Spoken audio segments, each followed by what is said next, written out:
Perfecto. Buenas noches, nuevamente como por 15ª vez.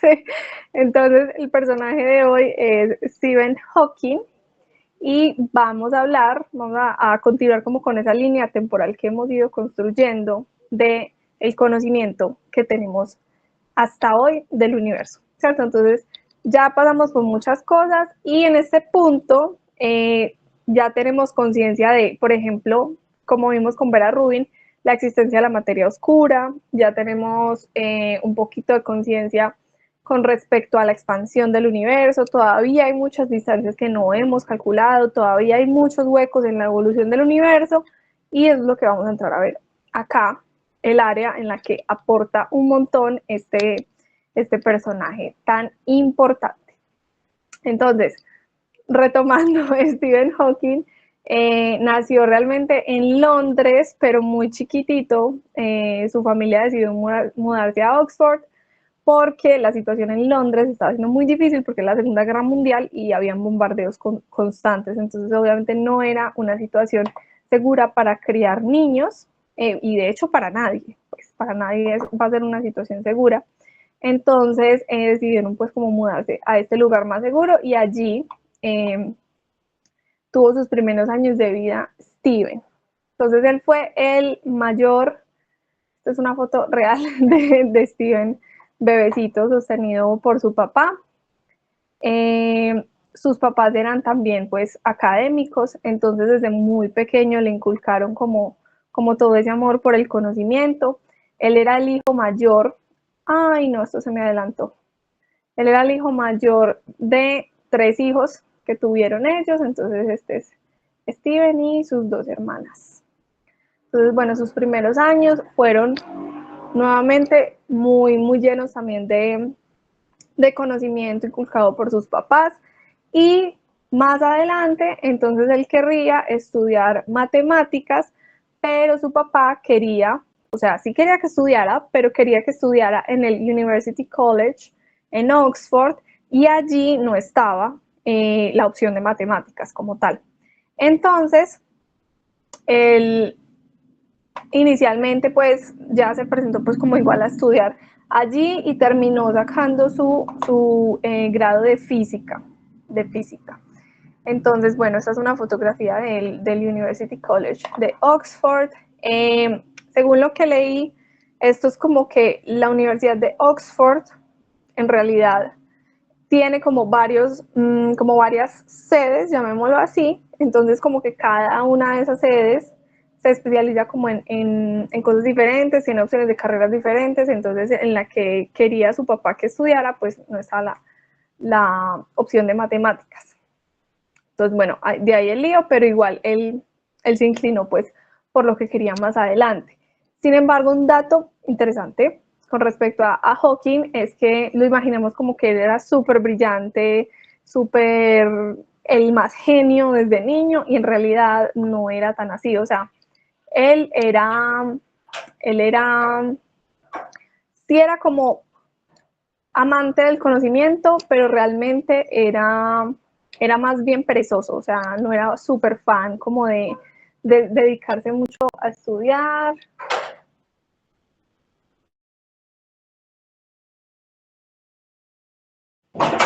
No era tan fan de el estudio como tal, o sea, sí le gustaba el aprendizaje, pero no era muy fan como de la academia como tal. Entonces no era como el estudiante más destacado pues que se pueda esperar. Tampoco le iba súper mal, simplemente era, digamos, parte como del promedio.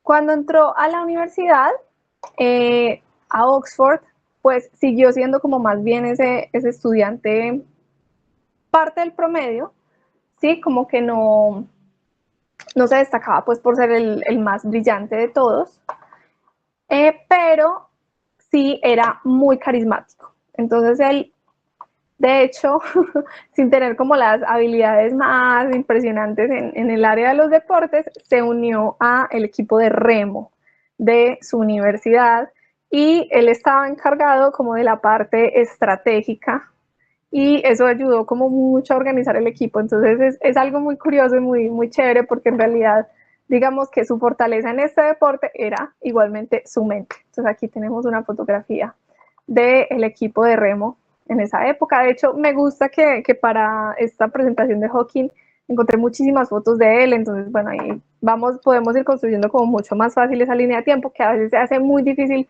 con los otros personajes que eran, pues, obviamente más antiguos, ¿cierto? Newton, Galileo, pues no hay tantas, no hay así como fotografías que uno pueda citar constantemente, mientras que ya, pues, estamos llegando a una época más moderna en la que obviamente ya hay muchas más fotografías. Entonces, bueno, él en la universidad, entonces no se destacaba así por ser el más aplicado, pero sí se destacaba por ser muy carismático, por ser el charlatán. Entonces hay por ahí un par de fotos con él, no sé si la puse, no me acuerdo si al final la puse. Ah, sí, con él así, pues, como haciendo caras, así, el más chistoso. Entonces él tenía pues como mucho carisma. Y de hecho, algo que me pareció interesante es que en esa época igual lo cool era que tú no te tuvieras que esforzar tanto, como que tú fueras brillante, pero que no, pues que no te dedicaras así un montón a la academia, porque entonces ya no era tan cool, entonces lo cool era simplemente ser súper brillante en ese momento. Entonces, se graduó de allí, de física, y quiso continuar sus estudios ahora en Cambridge. Pero entonces tenía que pasar como un examen final aquí en Oxford y a él no le fue muy bien. No le fue muy bien en este examen. Entonces luego le tuvieron que hacer un examen oral a ver si tenía como posibilidad de pasar a Cambridge. Y él le dijo a sus evaluadores como, hey, como que los deslumbró con que obviamente sí era una persona brillante, solo que era una persona como perezosa. Entonces los deslumbró como diciéndoles como, hey, ustedes saben que yo puedo. Si no me aprueban, me voy a quedar acá. Si me aprueban, me voy para Cambridge. Entonces, denme la aprobada. Y finalmente, sí, pues la aprobaron. Entonces, él se fue para Cambridge. Y empezó a estudiar en el Trinity Hall.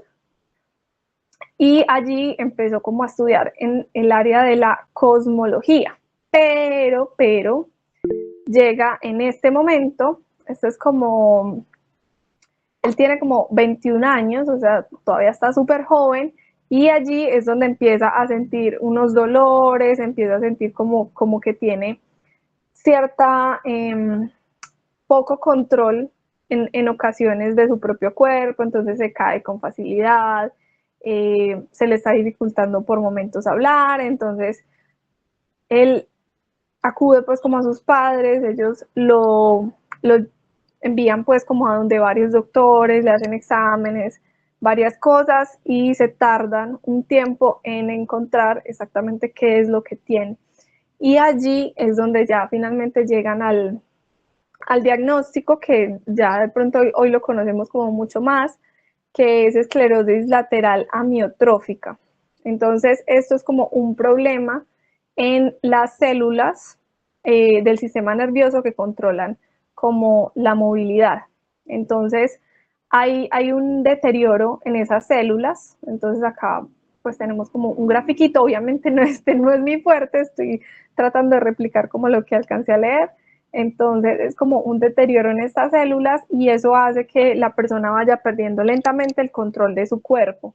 Entonces el pronóstico de vida para las personas con esta enfermedad desde su detección, desde que empieza como a desarrollarse, es como de unos 2 a 4 años.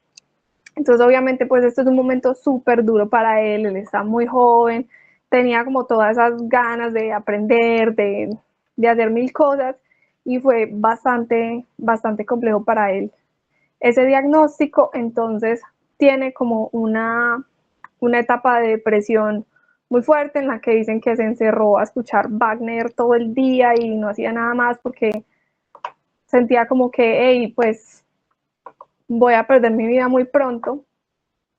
Y luego, como que entre su asesor de doctorado, su novia en ese momento, como que varias personas empiezan como a darle su apoyo y a mostrarle como que es una oportunidad para vivir la vida al máximo en ese tiempo, pues, que queda.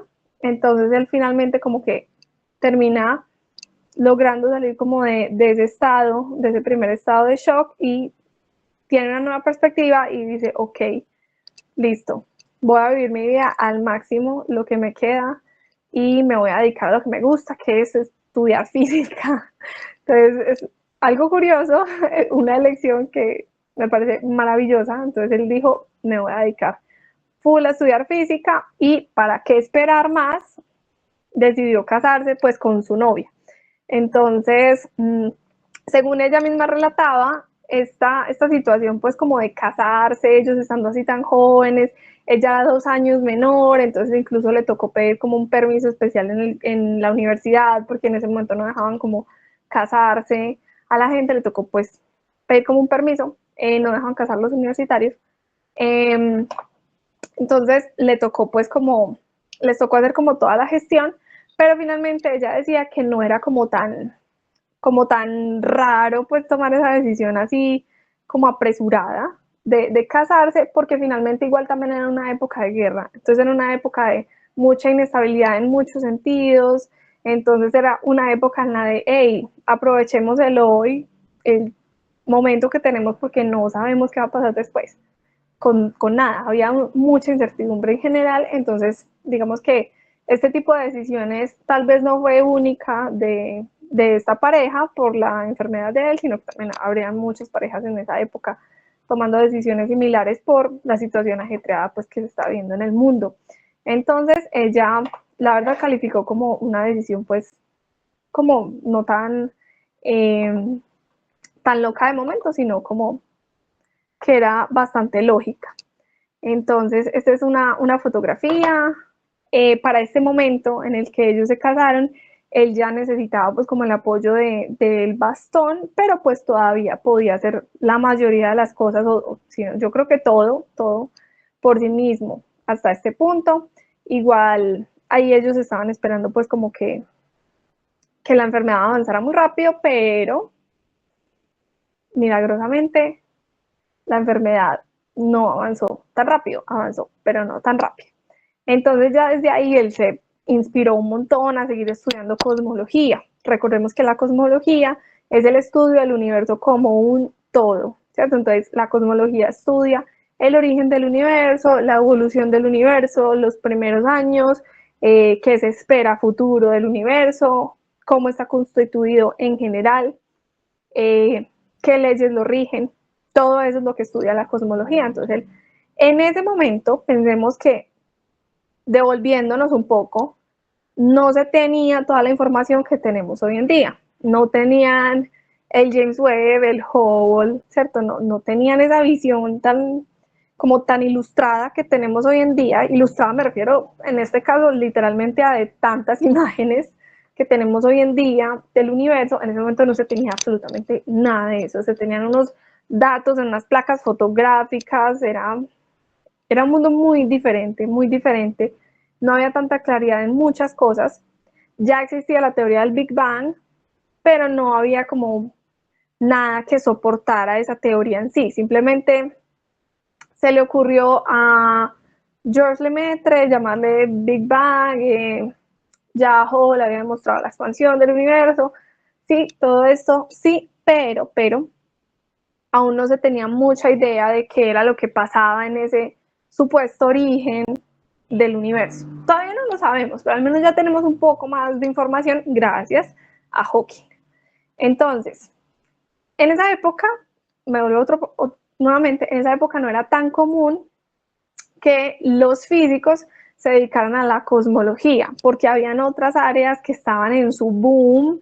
Por ejemplo, la física de partículas en ese momento estaba en boom, entonces todas las mentes súper brillantes estaban estudiando física de partículas, y la cosmología nadie la volteaba a mirar porque no había mucha forma de comprobar las cosas. O sea, como que listo, podías avanzar matemáticamente en cosas, pero ¿cómo lo compruebas? Si los instrumentos astronómicos en ese momento no alcanzaban como para comprobar, para sacar un mapa fondo cósmico de microondas como lo tenemos hoy en día, eso no estaba en ese momento, ¿cierto? Muchas herramientas astronómicas no estaban en ese momento, entonces no había forma de comprobar, entonces nadie se quería meter como en eso realmente. Entonces fue una lección bastante como extraña para la época. Y allí empieza a trabajar con Roger Penrose. Yo creo que de pronto los que somos bien frikis de estos temas nos sonará ese nombre, y es que él se ganó, Roger Penrose se ganó el Nobel junto con Andrea Ghez y Kip Thorne hace como 4 años, 5 años. Bueno, no me acuerdo. Creo que es el del 2020, el Nobel. El Nobel de la física, justamente por los agujeros negros. Y es que Roger Penrose, Kip Thorne, bueno, y Steven, todos se dedicaron a estudiar muchísimo los agujeros negros. Entonces Roger, para esta época, esta foto que tengo acá sí no es de la época que les estoy hablando, sino cuando encontré una más vieja, solo es como para mostrar el vínculo entre ellos dos, que fueron amigos todavía y trabajaron juntos. Pero bueno, Roger estaba estudiando qué pasa tras la muerte de una estrella. Entonces él estaba estudiando que la teoría general de la relatividad de Einstein demostraba que después de la muerte de una estrella masiva que explota como supernova, lo que se generaba, lo que quedaba en el centro, lo que pasaba con ese núcleo de esa estrella colapsada, era que se debía convertir en un agujero negro. Entonces él llegó como a esa conclusión, hizo sus estudios en eso, en la singularidad de los agujeros negros, en qué significaba, cómo se formaban, y ahí es donde le viene una gran idea a Stephen Hawking, y es, ¿qué pasa si yo pongo esa película en reversa de lo que le pasa a ese núcleo estelar que está colapsando y se convierte en un agujero negro? Si yo pusiera en reversa esa película, lo que tengo podría ser una pista para entender el origen del universo. ¿Qué tal si el universo se formó también a partir de una singularidad? Y de ahí se formó todo lo que existe en este momento. Entonces él como que se imaginó esa situación de esa forma, y esta idea fue súper poderosa porque permitió avanzar muchísimo más la física en esa dirección, hey, ¿qué tal si ese Big Bang fue generado por una singularidad que, bueno, dio origen a todo lo que existe? Entonces, sigue siendo algo como súper extraño, como que es una singularidad. No hay, yo creo que ni siquiera, bueno, hay definiciones matemáticas, hay definiciones desde la física, pero sigue siendo un concepto como muy abstracto, una singularidad, un punto de, no sé, masa infinita en un espacio, no sé, demasiado pequeño o casi nulo. Bueno, la definición de una singularidad es algo demasiado extraño realmente, pero básicamente fue lo que le dio a él la idea de que podía tener ese sentido. Entonces aplicó la relatividad de Einstein y se dio cuenta que tenía todo el sentido matemático que fuera así. Entonces allí es donde hace su tesis de doctorado, que se llama Propiedades de los universos en expansión, y allí habla pues como de todo esto y lo desarrolla matemáticamente ya en mucho, mucho, mucho detalle. Esta tesis, de hecho, si la quieren leer, pues yo no la he leído, no sé qué tan compleja sea, conozco compañeros que la han empezado a leer, pero la verdad no sé qué tan compleja sea, además que un montón, debe serlo, obvio. Pero bueno, si la quieren leer, ahorita les dejo el dato porque la tesis de él es de acceso libre en el repositorio de Cambridge, entonces ahí les dejo el datico por si les interesa. Entonces, dime. En inglés. Está en inglés, sí. Sí, en inglés. Sí, eso es como como escaneado, algo como escaneado de la tesis original que está escrita en máquina de escribir, yo creo. Sí, pues yo ya mira y creo que es máquina de escribir, si no estoy mal. Entonces sí, sí está en inglés y no he visto la verdad que haya como traducción. Pues no la he encontrado, de pronto sí la hay. Bueno, entonces acá ya él se siguió interesando mucho más por estudiar ese origen del universo, por estudiar esas leyes que rigen absolutamente todo lo que existe. Y ahí es donde él dice, ok, tenemos por un lado la teoría de la relatividad, por otro lado tenemos la física de partículas. Esto tiene que encajar, esto tiene que encontrar un punto en común en algún lado, y allí es donde se pone el reto de desarrollar una teoría del todo, de unificar las dos grandes teorías que tenemos hasta el momento.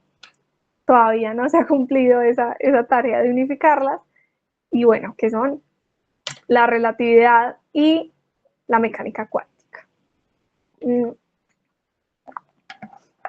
Entonces este fue como el gran reto de su vida, a lo que le dedicaría pues ahora un montón de pensamiento, un montón de años, y vamos a ver que es complejo. La verdad es bastante complejo y por eso aún no se ha llegado pues como a esa teoría del todo. Entonces, una parte en la que sí logró encontrar como esa pequeña unificación de esos dos mundos fue con la radiación de Hawking. ¿Qué es la radiación de Hawking? La teoría nos dice, la teoría de la relatividad nos dice que absolutamente nada puede salir de un agujero negro.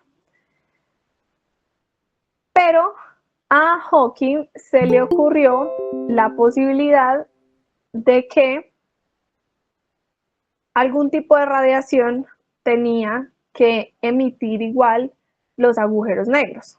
Todo objeto en el universo emite radiación electromagnética y el agujero negro no puede emitir radiación electromagnética, ¿cierto? No brilla, no tiene temperatura, pero a él se le ocurrió que debía haber algo que sí podía, digamos, ser emitido a partir del agujero negro sin romper las leyes de la relatividad. Bueno, la ley de la relatividad.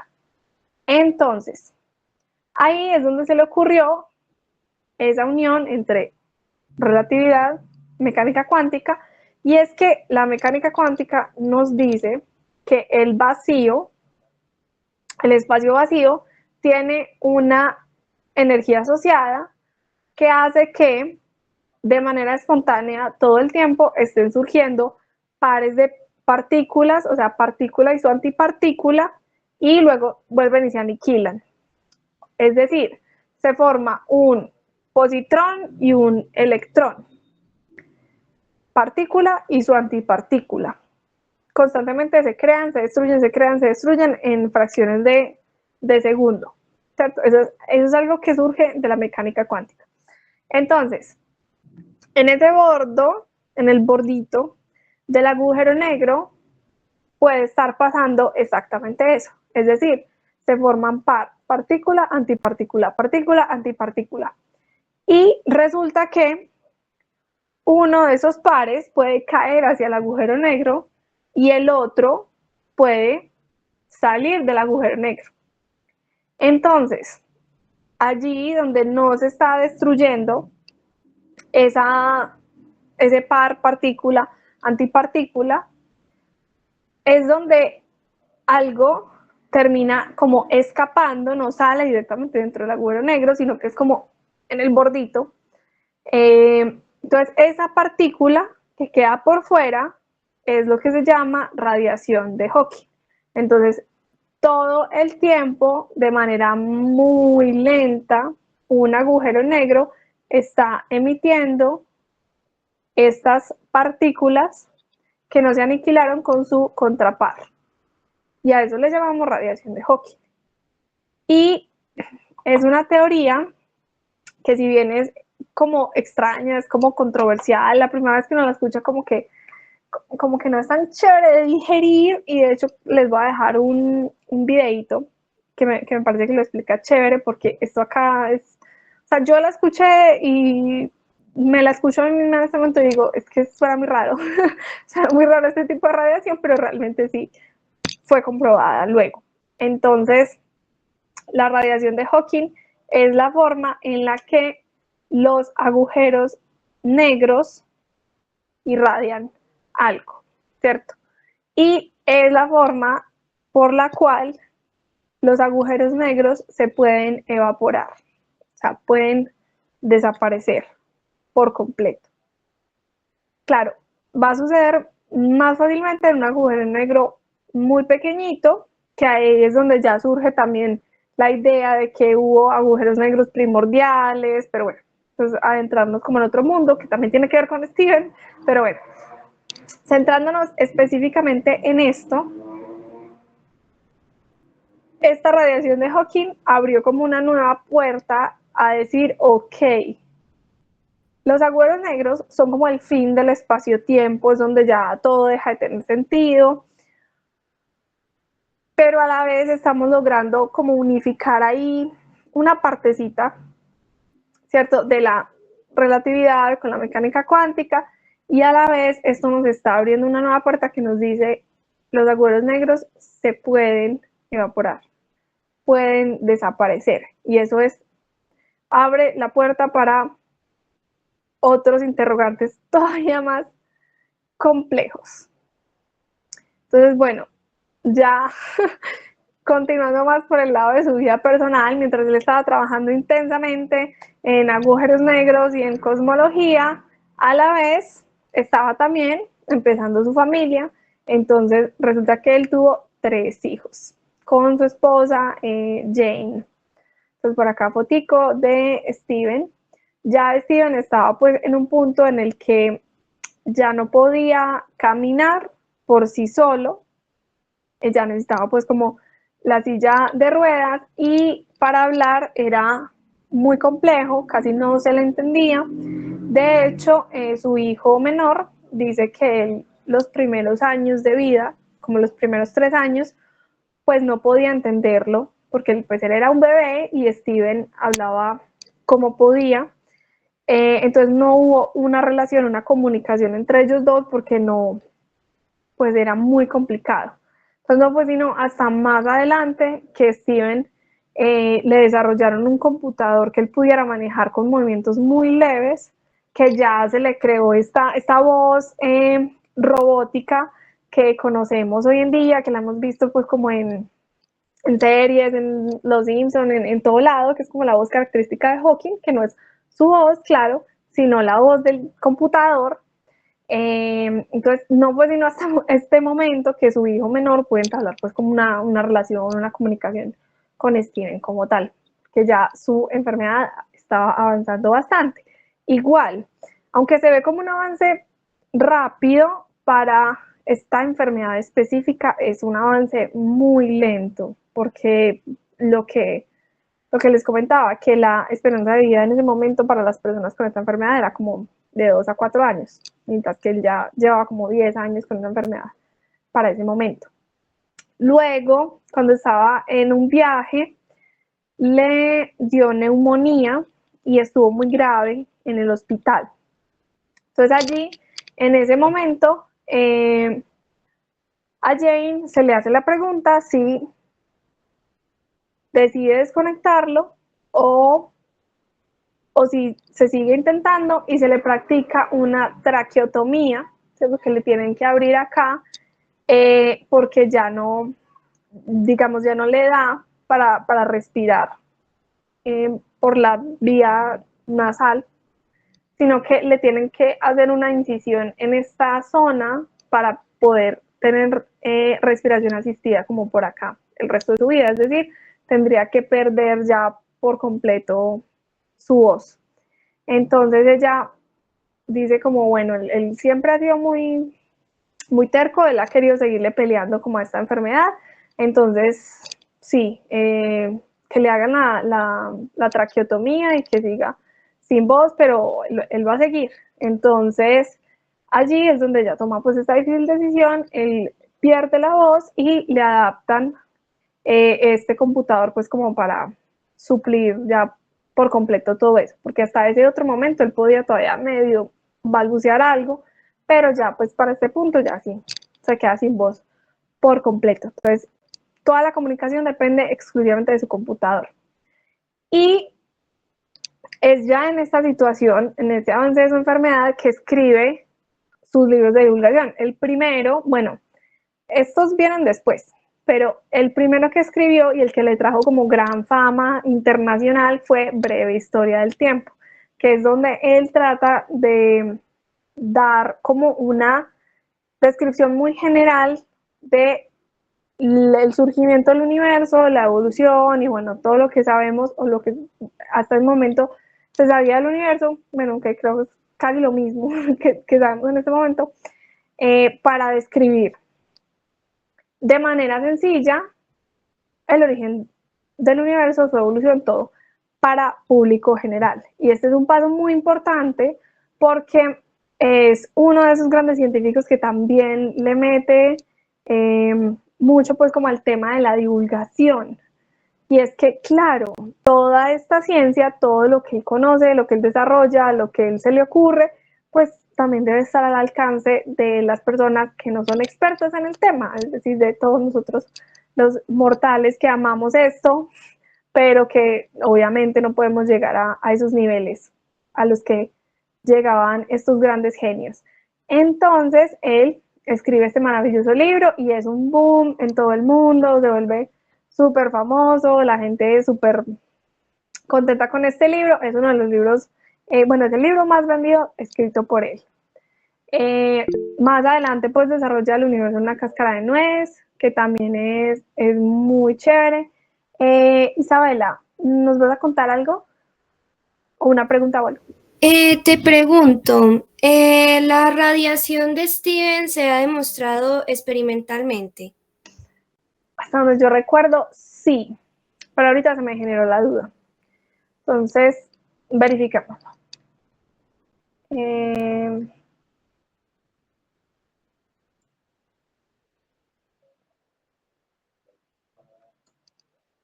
a ver.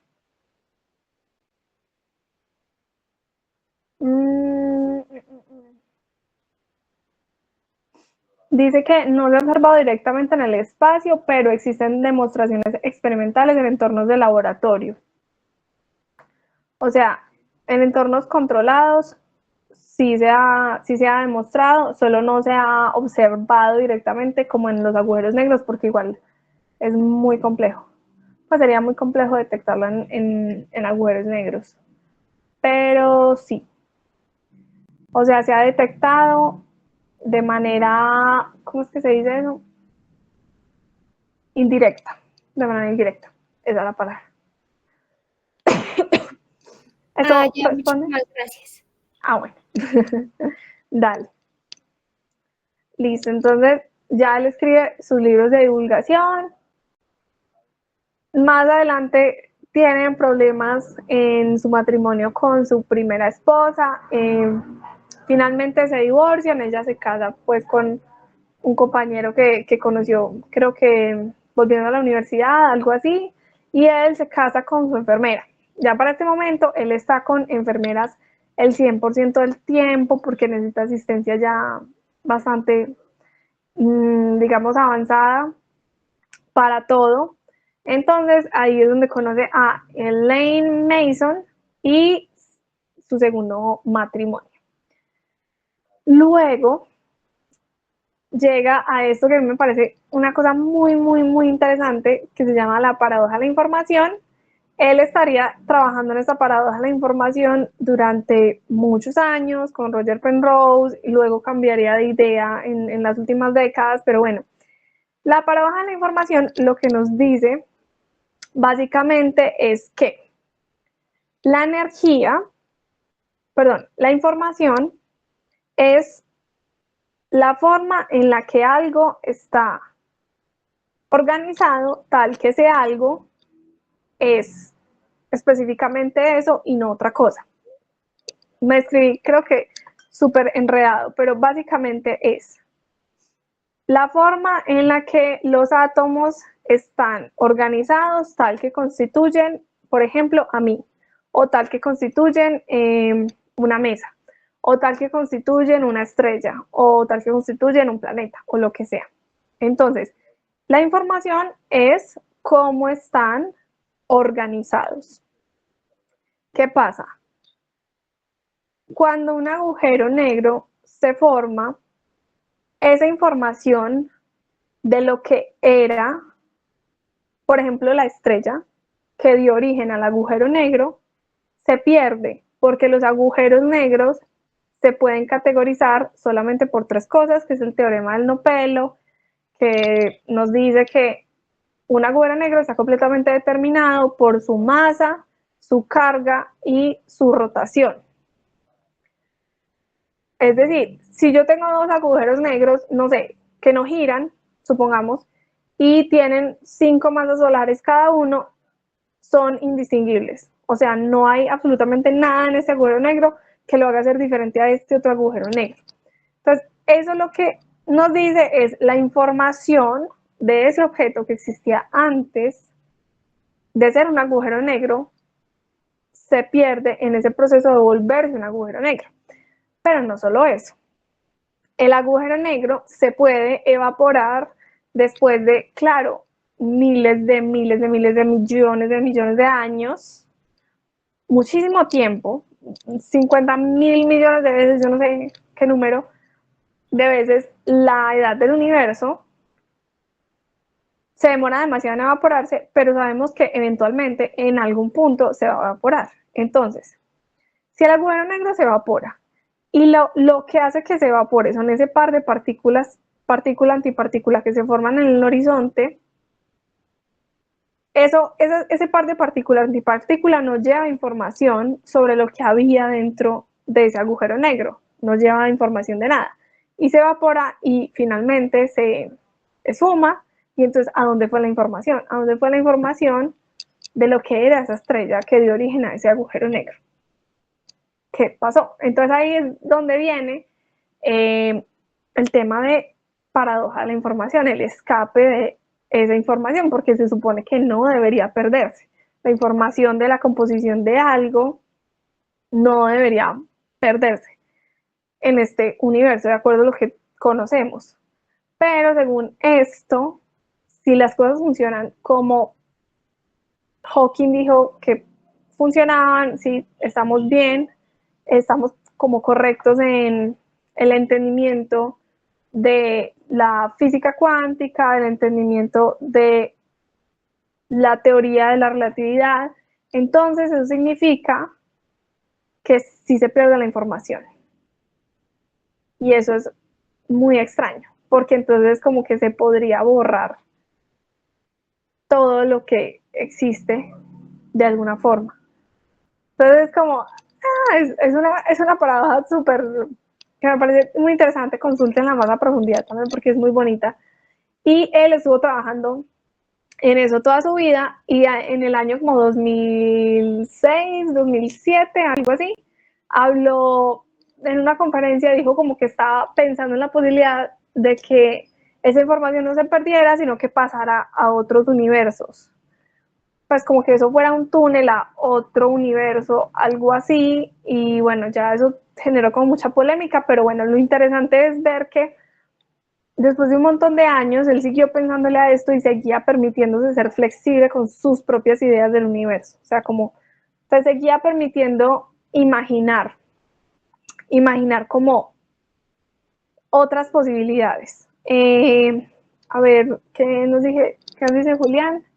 La paradoja de la información de alguna manera se relaciona con la entropía, es decir, sostener un cuerpo humano, por ejemplo, con su esencia y funcionalidad debe tener un costo energético. No sé si está relacionado con la entropía. Yo creería que sí, pero no estoy muy segura.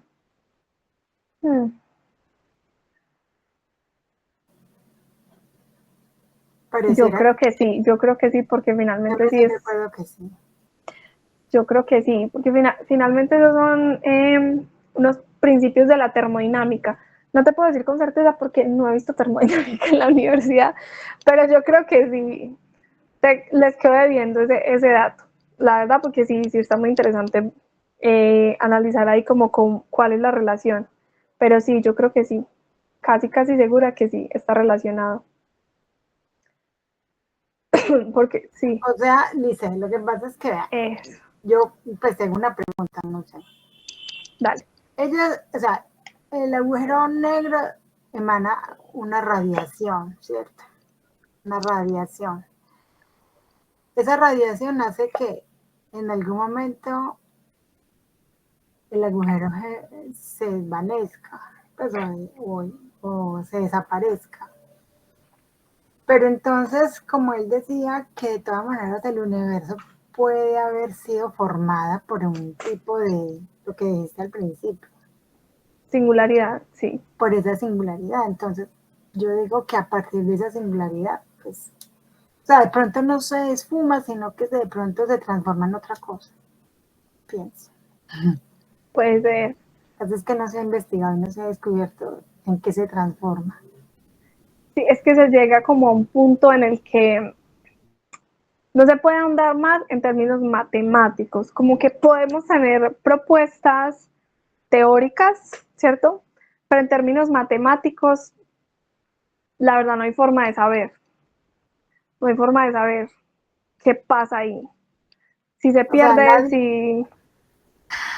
si se transforma, no Porque puede. ahí es justamente el punto donde no hay convergencia entre mecánica cuántica y relatividad. Eso, Y ese mecánica. es el gran problema, que las singularidades son probablemente la clave, pero a la vez como el talón de Aquiles de ambas. Y esos chorros de eyección que sacan los agujeros negros, porque es que mire que ellos en esa singularidad hay como una luz, el chorro de eyección, No, pero lo no es que del, o sea, no es como del borde del agujero negro, es del disco, o sí, es sea, del disco.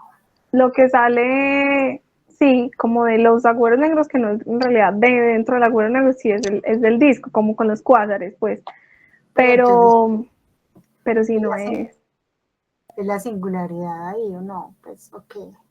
el O problema, es la radiación misma del agujero, no sé.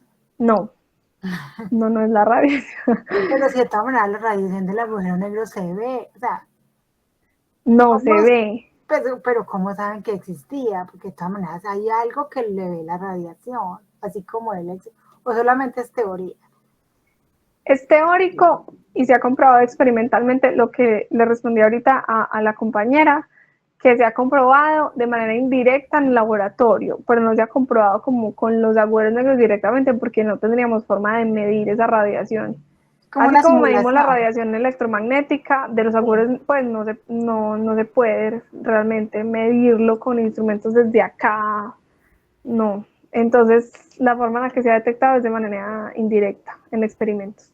Te pregunto, entonces es como si fuera una suposición de que a los agujeros negros pudiera atravesarlos una radiación, otro tipo de luz energética, ¿Cómo que atravesarlos? como, por decir así, sobrepasarlos, como que hubiera un choque entre los dos y se emitiera como cierta luz. O radiación. No, porque es que igual todo lo que se va por el agujero negro se desaparece. Pues porque no, Sí, es tanta la gravedad que no deja escapar nada.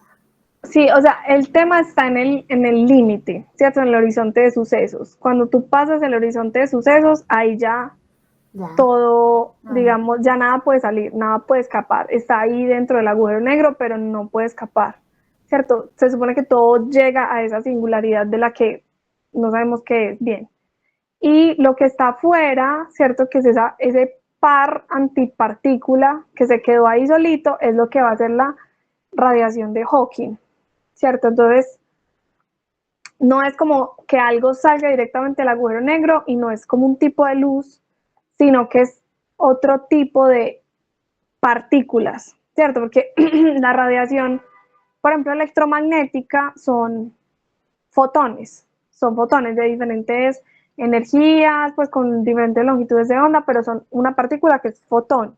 En este caso, los pares de partículas que generan la radiación de Hawking pueden ser positrones, creo que, pues sí, electrones, como esos pares que se forman de manera espontánea en el vacío. Pero entonces no serían específicamente como ese tipo de información, así como el fotón, que pues sí, como ese tipo de energía, así como el fotón, que nos puede dar como una información muy clara de lo que había. En este caso no, porque es como partículas que se crean del vacío y que por casualidad se crearon en el borde de un agujero negro, pero no tienen información que provenga de dentro del agujero negro como tal. Entonces es como, ahí es donde viene la paradoja. Ay, sí, qué paradoja. Es una cosa muy loca, es una cosa muy loca. Voy a ver si encuentro ahorita el video que les mencionaba de esta paradoja y se los dejo en el chat de WhatsApp. Y yo aquí es que no nos demoremos y ¡pum! Yo a las 8 y me estoy quedando sin voz. No, es que no se sabe con Steve Hawking y sus agujeros negros y su investigación, eso es una cosa que... Sí, incluso lo podemos extender para la última sesión, seguir hablando de este tema, sí, porque la verdad es muy, muy, muy interesante, me parece que da para mucho. Y bueno, ahí como para ir más o menos concluyendo como la parte de Steven,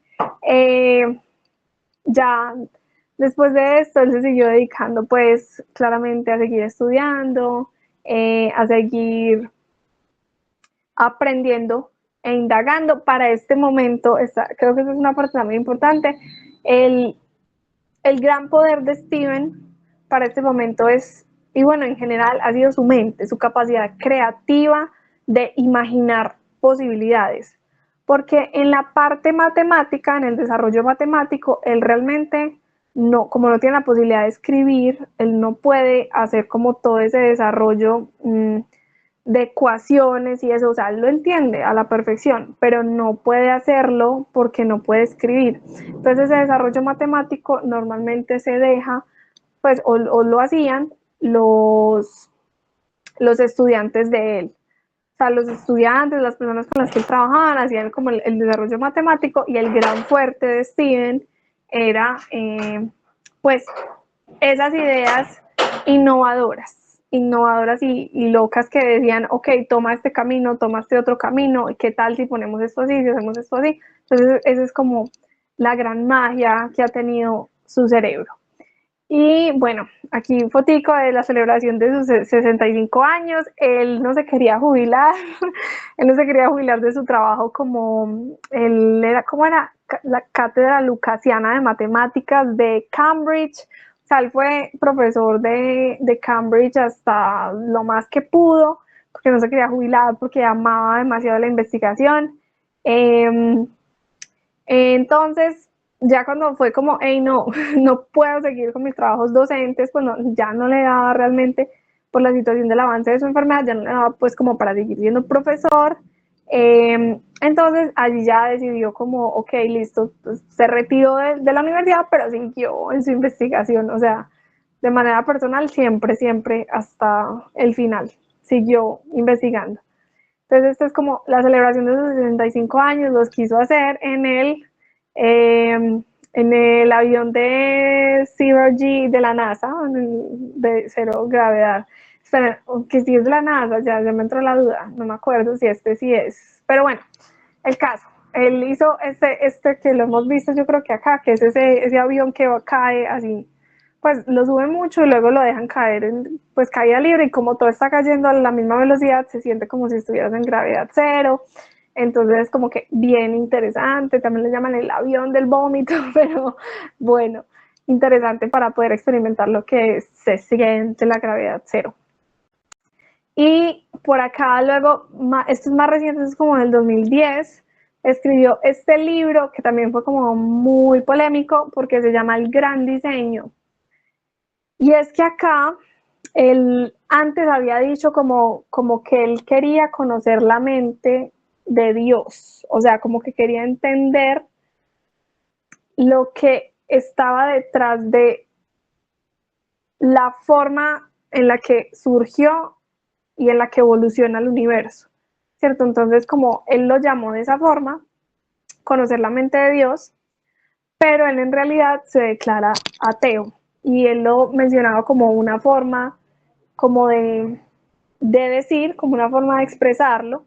Y en este libro ya es como muy claro con el tema de que él piensa que no se necesita ningún Dios para explicar ni cómo se formó, ni cómo evolucionó, ni absolutamente nada del universo, sino que él cree que todo se puede encontrar con la ciencia, con la matemática, investigando, pero no se necesita ninguna explicación, pues como de deidades. ¿Cierto? Entonces ya esta es la opinión pues de Hawking, que deja como en este libro ya mucho más reciente. Y distinciones, uy, eso es una lista enorme de distinciones, tenía como 12 honoris causas de diferentes universidades,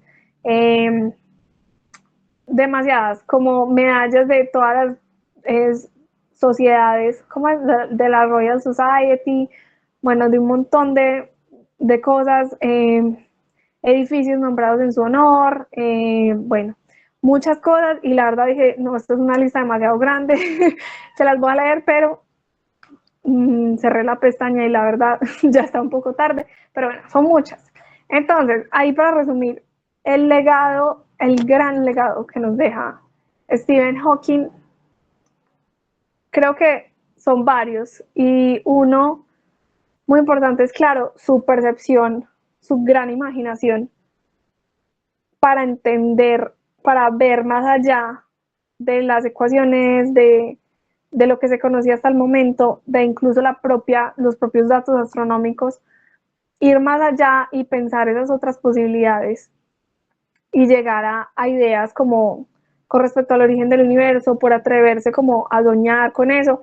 Claro, y él también se equivocó en cosas, él hizo muchas predicciones que pues él apostaba con sus amigos científicos cosas, pues que algo no existía, por ejemplo que el bosón de Higgs, él apostó que no existía y sí existía, entonces luego, bueno, finalmente él perdió esa apuesta y dijo, hey, denle el Nobel a Higgs por lo del bosón y sí se lo dieron. Bueno, el caso es que obviamente no todo lo que él pensó, concluyó, fue correcto, hay cosas en las que se equivocó, pero se atrevió a pensar fuera del molde, se atrevió a pensar muy diferente, se atrevió a arriesgarse, se atrevió a imaginar cosas que otra persona no hubiera hecho, y esto fue algo demasiado importante para el avance de la física, para el avance del entendimiento del universo como hoy lo entendemos.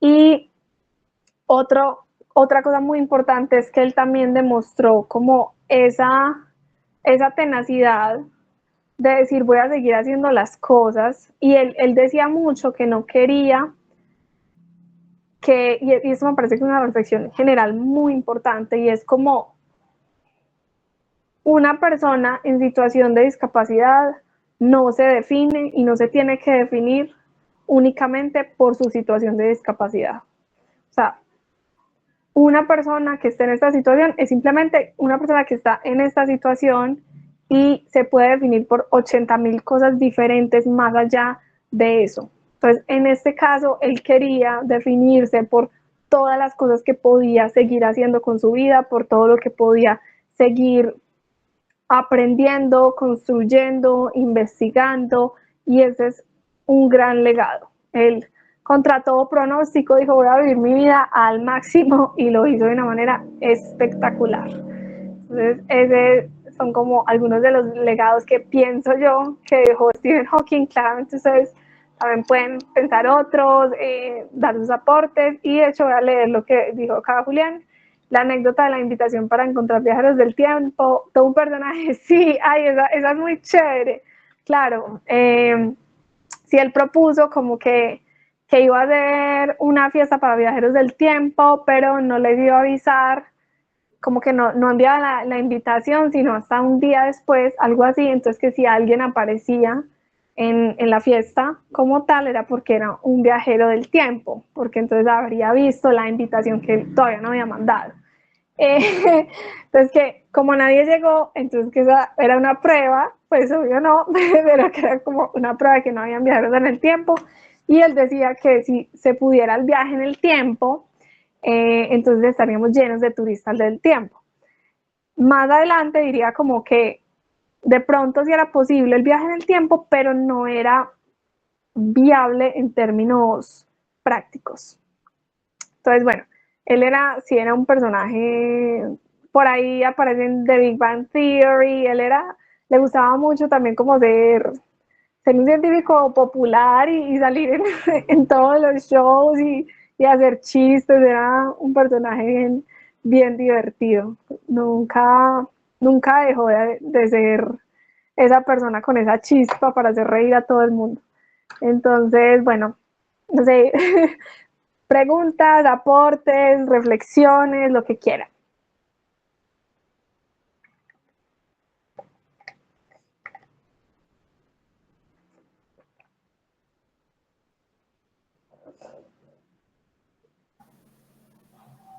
Creía en vida inteligente extraterrestre. De pronto ¿Cómo? es cierto es eso. Él creía en vida inteligente extraterrestre. No sé. Muy buena pregunta. No sé qué postura tiene él en ese aspecto. De esa, muy buena. Yo creo que se abren, de acá se abrieron como 5 o 6 subtemas muy buenos a tratar en una segunda, un Stephen Hawking 2. Sí.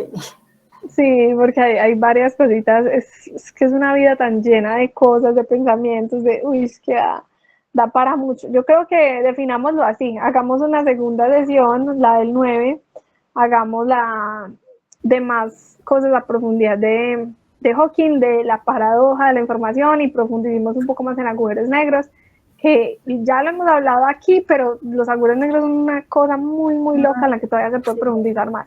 Sí, sí, perfecto, de acuerdo. Listo, entonces en eso quedamos. Bueno, Bueno, buenas entonces, noches. Y si quieres mandas un link para todo eso. listo, ahorita les mando ahí en el grupo de Y los el videos video. también que les di. Y el video. Listo, claro Gracias. que sí. Feliz Listo. noche, muchas gracias. Bueno, feliz noche para todos y todas. Muchas gracias a todos por asistir. Espero que les haya gustado. Esperamos verlos por acá de nuevo. Ya saben que la próxima es el 9 de junio. Entonces ahí nos estaremos viendo para seguir hablando de estas locuras. Feliz noche, que estén Feliz muy bien. noche, chao.